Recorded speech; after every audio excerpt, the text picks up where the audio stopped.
Welcome to the Golf Fitness Bomb Squad. I'm your host, Chris Finn, and today we're going to dive into the specific prep that I have done to go on the golf trip that I'm about to go on to Cabot Cliffs, the Highlands of Celtic Lodge, and I'm super excited to head up to Nova Scotia, particularly at the time of this recording. It's summertime in North Carolina, and it is hot as hell. So I'm excited to head up to some cooler temperatures.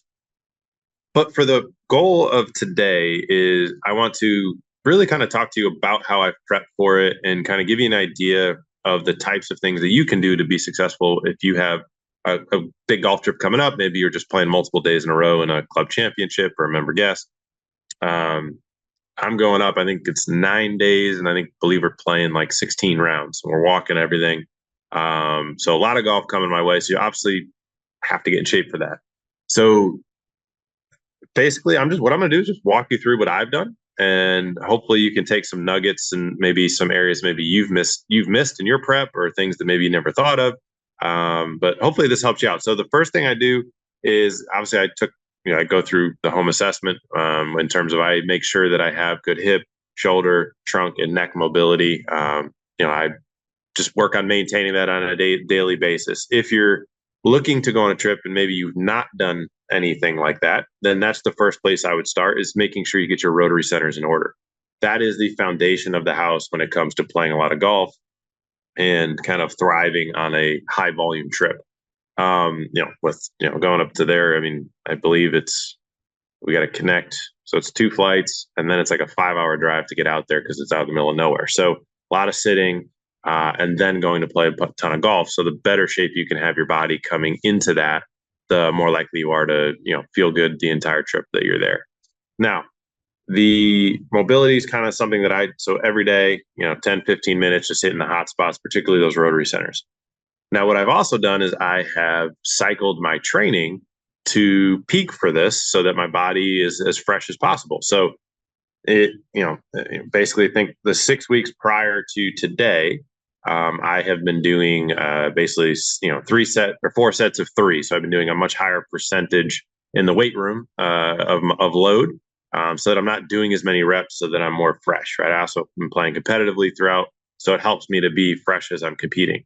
6 weeks prior to that, so 12 to 6 weeks before my trip, I was doing more sets of 5 to 6 reps, and sending 4 to 5 or 6 reps.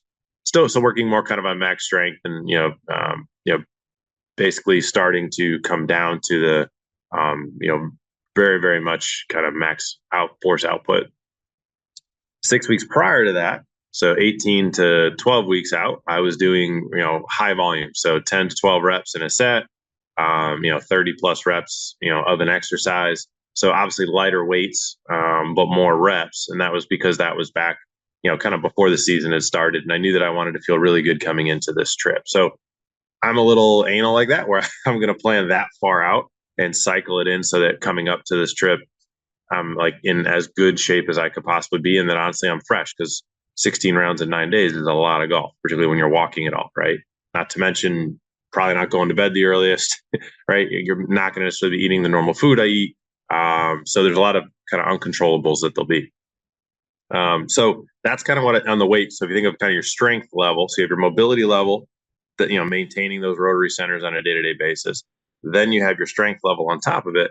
Now, then you'd also have your speed level, your speed layers, your plyometrics, right? So early in those cycles, right? So when I was doing high reps, and then the medium reps, and the low reps, I have similarly increased the intensity of the plyos. So think of it this way: with plyometrics, a single leg hopping or box jump is more intense than a double leg box jump.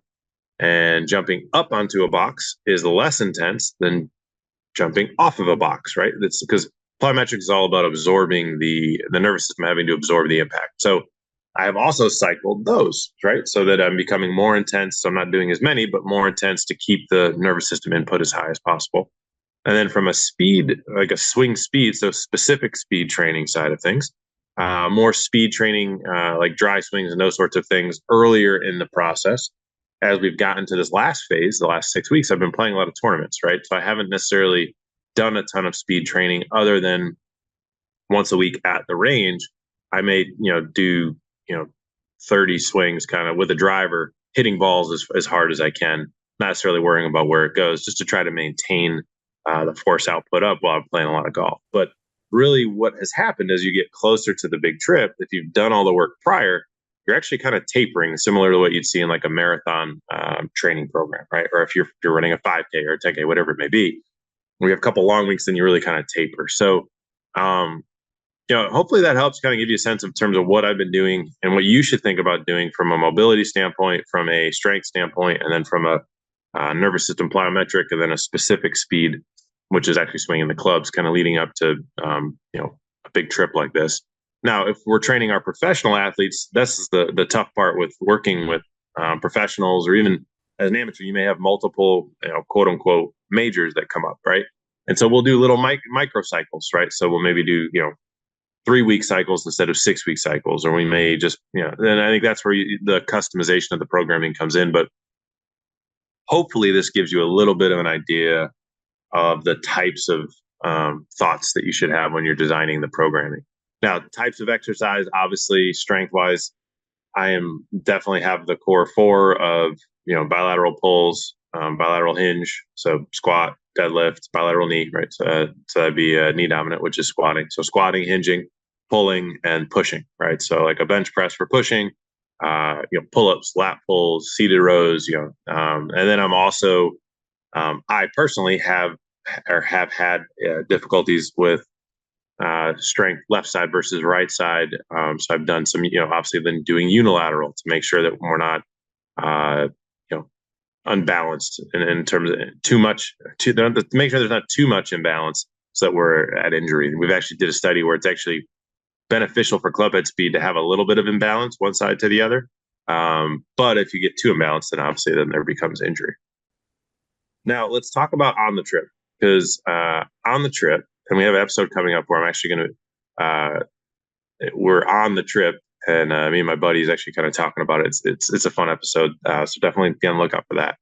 But on the trip, I think I'm a big fan of controlling what I can control, right? So I will bring some food that's non-perishable, protein bars or protein shakes, that I can make sure that, like, no matter what, I'll at least get off to a good start in the morning. I'm not sure what the food situation is going to be. I'm not sure when we'll eat, or so I always have some sort of caloric snack available for me if I need it, to stay kind of stay level. That being said, we're going on a golf trip. There'll be transfusions. There'll be usually you end up bourbon and cigar bar at night, or like there's going to be those other things that you allow yourself to have fun with. But I think as much as you can, trying to keep at least some basis of consistency allows you to feel as good as possible. Despite obviously you're doing something that is not your norm. So we're going to keep it top level. I think that's good for today.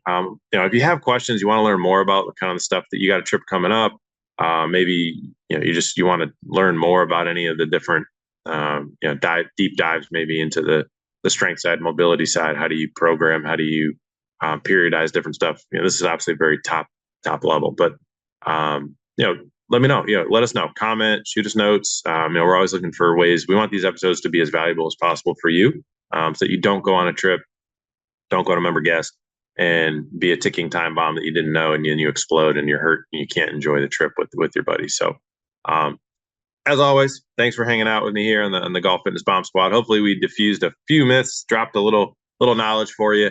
But I, definitely, if nothing else, just grab the assessment. I'll make sure they put it in the link, and just keep that with you. And if you get tight during the trip, know where your hips started, know where your shoulders started, and as you're playing, if they start to get tighter, bring that lacrosse ball, bring the softball, and do some tissue work while you're on the trip, so that you can, make sure you're still rotating, playing well, and adaptable on the course. So we'll catch you in the next episode.